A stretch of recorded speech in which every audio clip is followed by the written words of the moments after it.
जहाँ तक सवाल है निर्यात कर का हम लोगों के पास दूर दूर तक कोई नामो निशान नहीं था। अचानक 2025 में सबके पास एक नोटिस आने चालू हुए जिसमें निर्यात कर को लेकर के एक टैक्स के रूप में जमा करने के लिए कहा गया। निगम भिलाई की टीम आती है और कुर्की का नोटिस लेके आ जाती है कि आप 12 तारीख तक जो पेनल्टी के साथ निर्यात टैक्स को भर दीजिए, नहीं तो हम कुर्की कर देंगे आपकी प्रॉपर्टी को। बट हमारे पास कोई ऐसा गजट नहीं है, हमारे पास कोई नोटिफिकेशन नहीं है, हम कैसे दें? हम नियम से काम करें। हमारे पास जो कैपिटल है उससे कई गुना ज़्यादा का तो हमारे पास वो पेनल्टी का आ गया है और उसमें फिर कुर्की जब्ती का ये तानाशाही है। और हम लोग को जो जीएसटी में जो बिल का फॉर्मेट दिया गया है उसमें कहीं भी अन्य कर नहीं लिखा है। ओनली हम लोग है ना 18% जीएसटी लेने का है। हम लोग आधा % 1% कुछ भी नहीं ले सकते। अगर लेंगे तो अन्याय क्या नाम से लेंगे आप बताइए। ये इलीगल टैक्स है जो कि इम्पोज किया जा रहा है निगम के द्वारा। अगर ये इलीगल टैक्स होता तो पूरे प्रदेश में लिया जाता।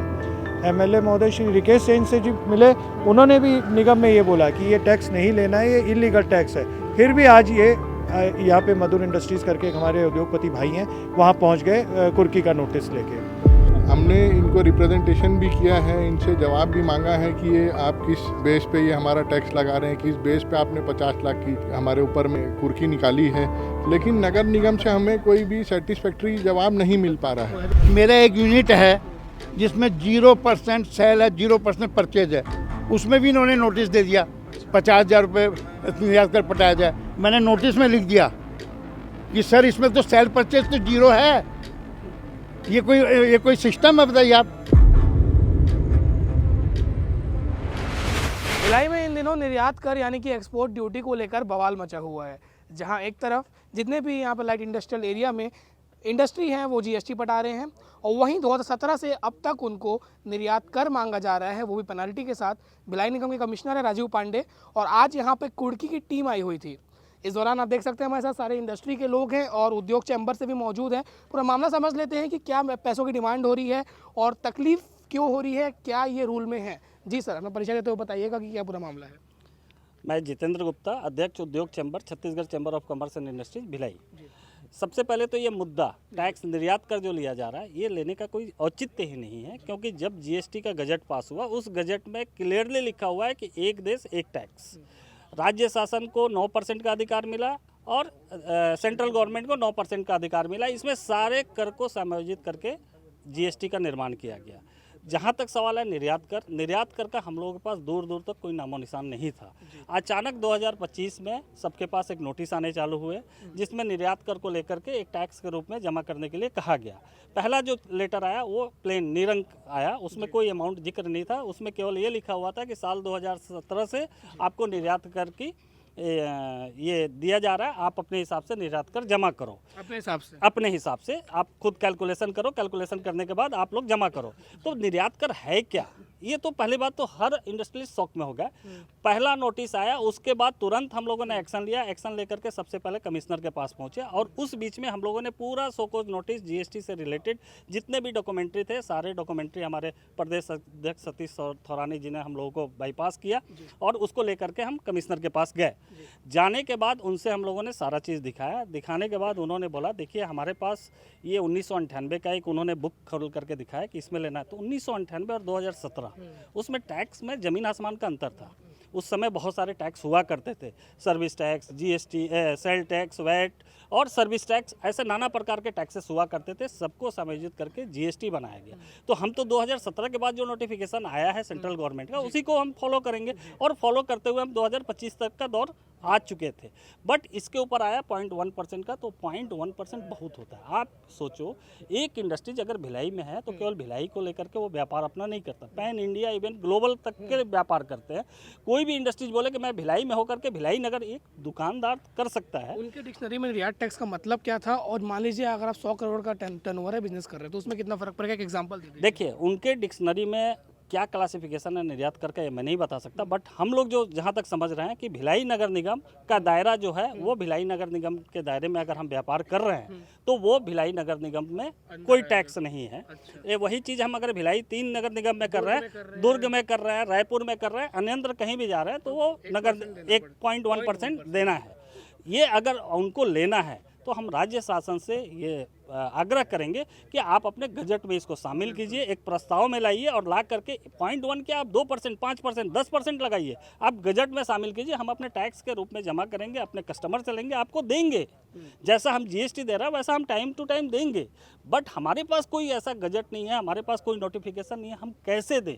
हम नियम से काम करें। हमारे पास जो कैपिटल है उससे कई गुना ज़्यादा का तो हमारे पास वो पेनल्टी का आ गया है, और उसमें फिर कुर्की जब्ती का ये तानाशाही है। जो स्मूथ ढंग से हमारा छत्तीसगढ़ चल रहा है कि हमको इस देश को बढ़ाने के लिए जो एफर्ट लगाने हम लगा रहे हैं। आज हमारे माननीय प्रधानमंत्री जी का कहना है कि हमारा भारत नंबर 1 बनना चाहिए, ऐसे बनना चाहिए। एमएसएमई हमारी रीढ़ की हड्डी है, और आज हम अपनी रीढ़ को डंडे से बांध करके ऐसे खड़ा होने की कोशिश करेंगे तो कब तक करेंगे? हमको प्रताड़ित किया जा रहा है। आज आप सोच लो, यहाँ जितने भी 30-40 इंडस्ट्रियलिस्ट हैं, सबका एक एक सेकंड कीमती है, क्योंकि सबके पीछे मिनिमम पकड़ लो तो 20 आदमी एक यूनिट के पीछे वर्क कर रहे हैं, और वो 20 आदमी को चलाने के पीछे रॉ मटेरियल, बैंक, सारे कुछ कस्टमर का रिपोर्ट। एक इंडस्ट्रियलिस्ट यहाँ ये खड़े हैं ना, तो इनके पीछे समझ लो 5000 लोग इफेक्टेड हैं, क्योंकि ये जो आइटम बना रहे हैं ये कहीं जाएगा, ये कहीं जा करके फिट होगा, ऐसा करके 5000 लोग इफेक्टेड हैं। ऐसा आप सोच लो, भिलाई में 400 से ज़्यादा यूनिटें हैं, कितने लोग इफेक्टेड होंगे? तो ये कहीं ना कहीं देश के राजस्व की क्षति की ओर ये निर्णय लेके जा रहा है। मैं राज्य शासन से करबद्ध तरीके से आग्रह करना चाहूँगा कि इसके ऊपर इमीडिएट एक्शन लेकर के इसको शिथिलता की तरफ ले जाएं, और अगर इनको फ्यूचर में लेना हो तो इसको गजट में पास करके इसके ऊपर लेने का प्रयास करें। शुक्रिया। आज अब क्या हुआ, निगम की टीम आई थी, किस प्रकार से हो गई, क्या बोले? ये तो पिछले 5-6 महीने से ऐसे ही चल रहा है कि निगम भिलाई की टीम आती है और कुर्की का नोटिस लेके आ जाती है कि आप 12 तारीख तक ये जो पेनल्टी के साथ निर्यात टैक्स को भर दीजिए, नहीं तो हम कुर्की कर देंगे आपकी प्रॉपर्टी को। तो उसी में उद्योगपति एकदम से भुखला जाता है और अपना सब काम वाम छोड़ के सब इकट्ठे हो जाते हैं, क्योंकि ये किसी प्रकार का टैक्स वैध टैक्स है नहीं, ये इलीगल टैक्स है जो कि इम्पोज किया जा रहा है निगम के द्वारा। अगर ये इलीगल टैक्स होता तो पूरे प्रदेश में लिया जाता। तो जैसा कि आपको बता रहे कि हम यहाँ पे बैठे हैं उद्योगपति भाई, और हमारे आदरणीय प्रधानमंत्री जी ने बोला हुआ है कि 1 नेशन 1 टैक्स पटाने में हमको कोई आपत्ति नहीं है, पर उसको प्रॉपर तरीके से एक नोटिफिकेशन में देंगे तो हम उसको अपने कस्टमर से लेंगे और हम बिल्कुल उस टैक्स को पटाएंगे। आज पूरे प्रदेश में जीएसटी हम पटा ही रहे हैं। आज जैसे ही हमें पता लगा, पूरे उद्योगपति भाई यहाँ इकट्ठे हो गए कि यहाँ पे ये लोग फिर से आए, जबकि हमारे आदरणीय एमपी सर श्री विजय बघेल जी ने निगम में हिदायत दी थी कि कोई कुर्की का नोटिस नहीं भेजा जाएगा, क्योंकि ये इलीगल टैक्स है, गलत तरीके का टैक्स है। उसके बाद भी आए और हम सब उद्योगपति भाई एमएलए महोदय श्री रिकेश सेन से जी मिले, उन्होंने भी निगम में ये बोला कि ये टैक्स नहीं लेना है, ये इलीगल टैक्स है। फिर भी आज ये यहाँ पे मधुर इंडस्ट्रीज़ करके एक हमारे उद्योगपति भाई हैं, वहाँ पहुँच गए कुर्की का नोटिस लेके। और सबसे बड़ी एक चीज़ आती है कि जहाँ पे टर्नओवर ही अगर 50 लाख 60 लाख का है, वहाँ पे अगर 80-80 लाख के नोटिस भेज देंगे तो आप बताइए किस तरीके। मैं जानना चाह रहा था, जो टर्नओवर है और जो पेनल्टी लगाकर टैक्स मांगा जा रहा है, उसे कितना फ़र्क पड़ेगा? अगर मान लीजिए आप कुछ दिनों के लिए बंद कर देते हैं तो कई परिवार हैं जो इस पर निर्भर रहते हैं, उनका भी इफेक्ट होगा। अगर आज की डेट में एक दिन भी अगर उद्योग बंद होता है तो अगर वो उद्योगपति अगर 5 करोड़ की भी टर्नओवर करता है तो आप ये समझ के चलिए कि उसका दिन भर का खर्चा होता है 1-1.5 लाख रुपए का खर्चा होता है, और महीने का उसका 5-7 लाख रुपए की लेबर पेमेंट होती है, बिजली बिल होते हैं। तो अगर वो एक दिन अगर फैक्ट्री बंद करता है या एक हफ्ते के लिए बंद करता है तो वो समझ लीजिए पूरा ब्याज और पूरा जो लेबर पेमेंट है वो तो उसके घर से गई।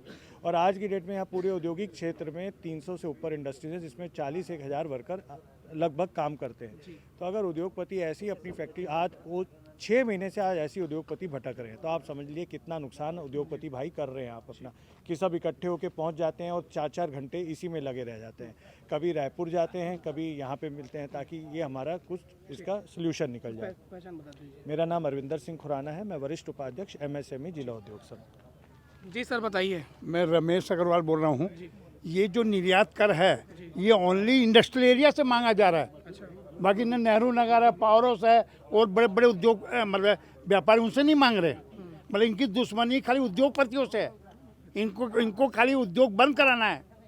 इनको मतलब प्रॉब्लम तो उद्योगपतियों से है। अगर निर्यात कर लेना है तो आप सबसे लो ना भी, कपड़ा वाले हैं, मिठाई वाले हैं, सारे बड़े बड़े व्यापार, वो भी उनका भी तो कपड़ा बाहर जाता है। मैन्युफैक्चरिंग यूनिट से मतलब? हाँ, ओनली मैन्युफैक्चरिंग यूनिट, वो भी इंडस्ट्रियल एरिया।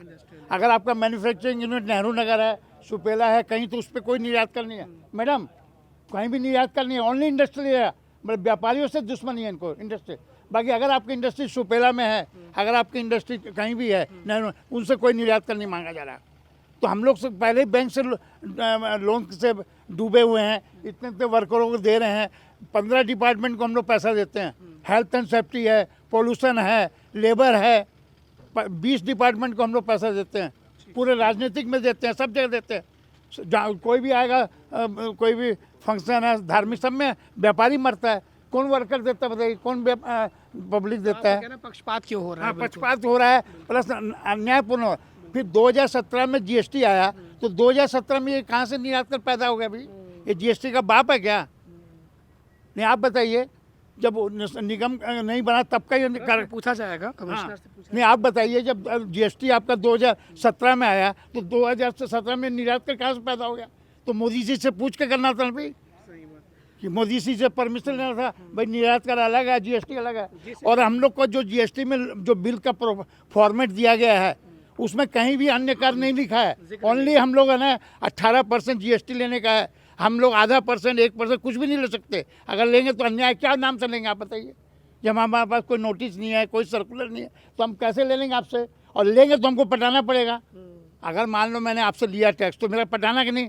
हमने जीएसटी 18% लोगों से लिया है, वो हमने पटाया है, तो हमने कोई जेब में रखा क्या निर्यात कर? तो ये नाजायज़ पूर्ण, मतलब दबावपूर्ण और मतलब तानाशाहीपूर्ण, मतलब जो व्यापारियों पे किया जा रहा है, सब उद्योगपति बहुत दुखी हैं। और हम लोग इसका तालाबंदी करेंगे, और हम लोग पूरे लेबर भी बेकार हो जाएगा, व्यापारी भी, और सब बैंकों को अपनी चाबी दे देंगे, फैक्ट्री को, बैंकों की अपने मेरा एक यूनिट है जिसमें 0% सेल है, 0% परचेज है, उसमें भी इन्होंने नोटिस दे दिया 50,000 रुपये निर्यात कर पटाया जाए। मैंने नोटिस में लिख दिया कि सर इसमें तो सेल परचेज तो 0 है। ये कोई सिस्टम है बताइए आप? बिल्कुल आत्ममंथन करने का जरूरत है, और आक्रोश भी है। दूसरी बात और सुनिए सर, निर्यात कर होता है एक निगम से दूसरे निगम जाने में। हम लोग का टोटल टर्नओवर अगर 100 करोड़ है, तो इन्होंने 100 करोड़ पे लगा दिया। हाँ, इनके पास फिगर ही नहीं है। अरे हमारा 100 करोड़ में 90 करोड़ तो लोकल है सर, 5-10 करोड़ बाहर गया हुआ है, तो इनके पास क्या नहीं है मैं बताइए? पूरा 100 करोड़ पे लगा दिए। ठीक है सर। सर, आपके यहाँ आज आई हुई थी टीम, किस प्रकार का नोटिस था, क्या अमाउंट की मांग की गई थी और क्या लिखा हुआ था? हमारे यहाँ जो टीम आई थी, मेरा परिचय है, प्रतीक सेठी मेरा नाम है, और मैं कंपनी का चीफ फाइनेंशियल ऑफिसर हूँ। और हमें ये जो नोटिसेस हैं, पिछले 6-7 महीने से ये नोटिसेस आ रहे हैं कंटिन्यू, और उसमें 10 दिन 15 दिन का समय दिया जाता है, और 50-50 लाख रुपए के नोटिस हैं। अभी कुर्की का नोटिस आया हुआ था हम लोगों को, जो कि नगर निगम की टीम हमारे यहाँ आई थी कुर्की करने के लिए, जिसमें 46 लाख कुछ रुपए का हमारा नोटिस है। तो इसमें हम लोग सर, हमने इनको रिप्रेजेंटेशन भी किया है, इनसे जवाब भी मांगा है कि ये आप किस बेस पे ये हमारा टैक्स लगा रहे हैं, किस बेस पे आपने 50 लाख की हमारे ऊपर में कुर्की निकाली है। लेकिन नगर निगम से हमें कोई भी सेटिस्फैक्ट्री जवाब नहीं मिल पा रहा है। अधिकारी मुखर सामने नहीं आ रहा है। अधिकारी लोगों का कहना है कि ये लगता है जी, इस अधिनियम के तहत लगता है, तो वो उस अधिनियम हमको पढ़ा देते हैं, और उसमें फिर ये नोटिस हमको दे रहे हैं। ये गैर वाजिब नोटिस है। पीडब्ल्यूडी नगरीय प्रशासन मंत्री है, उनसे क्या आप लोग की इस बीच वार्तालाप हुई थी? हमारी वार्तालाप हुई थी चैम्बर के थ्रू, और हमारे जो वरिष्ठ लोग हैं, जो बड़े हमारे जो हमारे साथ में हैं, वो उन्होंने बात की है, हमारी तरफ से भी रिप्रेजेंटेशन गया है। तो ये हम पूरे जो चैम्बर है वो एक साथ में ही हम लोग रिप्रेजेंट कर रहे हैं इस चीज़ को, इस समस्या के खिलाफ हम लोग चैम्बर एक साथ खड़ा हुआ है। आज टीम आई थी, वो चले गई वापस? टीम आई थी, वो हमारे वरिष्ठ जन जो आ गए थे उनकी वजह से, और हमारे कंपनी के ऑफिशियल्स आ गए थे, उनकी वजह से टीम को वापस लौटना पड़ा है। और ये मतलब बहुत सराहनीय है चैम्बर की तरफ से और हमारे जो वरिष्ठ लोग हैं उनकी तरफ से, कि इस समस्या के लिए सब एक साथ में खड़े हुए हैं। बिल्कुल, तो ये पूरे चैम्बर, उद्योग और इंडस्ट्री से लोग जुड़ गए थे, ये एकजुट है, क्योंकि इनका कहना है कि जो टैक्स लगाया जा रहा है ये कहीं भी ऐसा जिक्र नहीं किया गया है। जीएसटी हम देते हैं, उसके बाद तानाशाही तरीके से टैक्स में भी पेनाल्टी लगाकर वसूला जा रहा है, और कुर्की करने के लिए मौके पर पहुंच रहे हैं। पर आज यहाँ मीडिया भी पहुंची हुई थी, सब पहुंचे हुए थे, फिर भिलाई निगम की टीम वापस गई है। अब उन कमिश्नर से भी जवाब मांगा जाएगा कि क्या पूरी कार्रवाई है और किस नियम के तहत कार्रवाई हो रही है। इस मामले को लेकर आपके सोचने कमेंट सेक्शन में बता सकते हैं। शुक्रिया, मैं लावेश। इनका कहना है कि जब प्रदेश भर के तमाम नगर निगम में निर्यात कर नहीं लिया जा रहा है, तो भिलाई नगर निगम क्यों आतुर हो रहा है? देखिए, ये विषय राज्य स्तर पर विचार में लिया गया है। माननीय मंत्री जी भी इस विषय को स्वतः देख रहे हैं। यह 1996 में नियम लागू हुआ है। छत्तीसगढ़ नगर पालिक सीमाओं से बाहर निर्यात किए गए माल पर सीमा कर नियम 1996 और जो नगर निगम अधिनियम 1956 की धारा 132 के तहत ये नियम बनाए गए हैं और ये नियम वर्तमान में भी लागू हैं।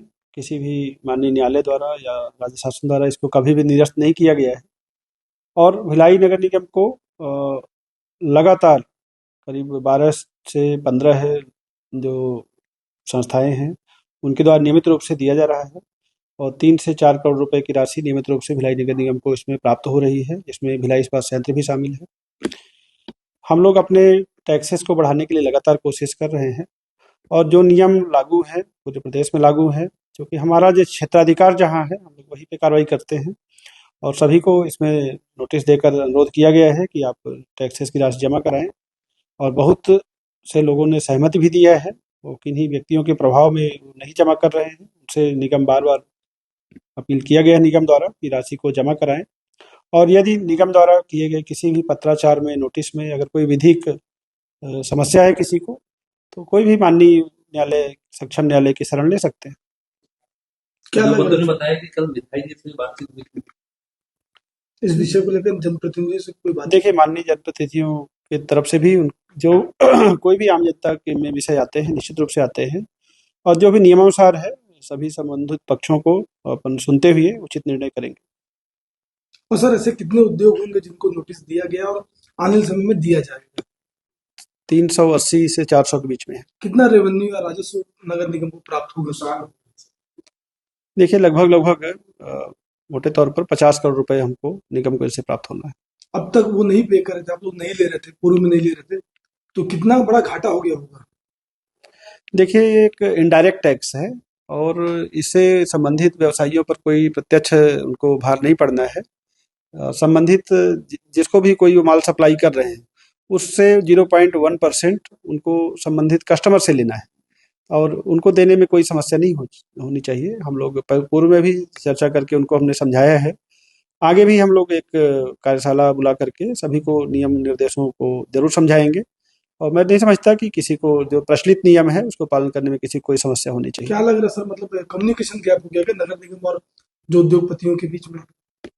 नहीं, कोई कम्युनिकेशन गैप नहीं है। मैंने पहले ही बताया कि हमको करीब 15 इकाइयों द्वारा नियमित रूप से दिया जा रहा है और हमारे नगर निगम द्वारा नियमित रूप से पूर्व में भी नोटिस प्रेषित किए गए हैं और जब से मेरे कार्यभार में विषय रहा तो मैंने भी भेजा है और हमारा उद्देश्य ये है कि निगम की आय बढ़े, तभी हम नगर में बेहतर सुविधाएं आम जनता को दे पाएंगे।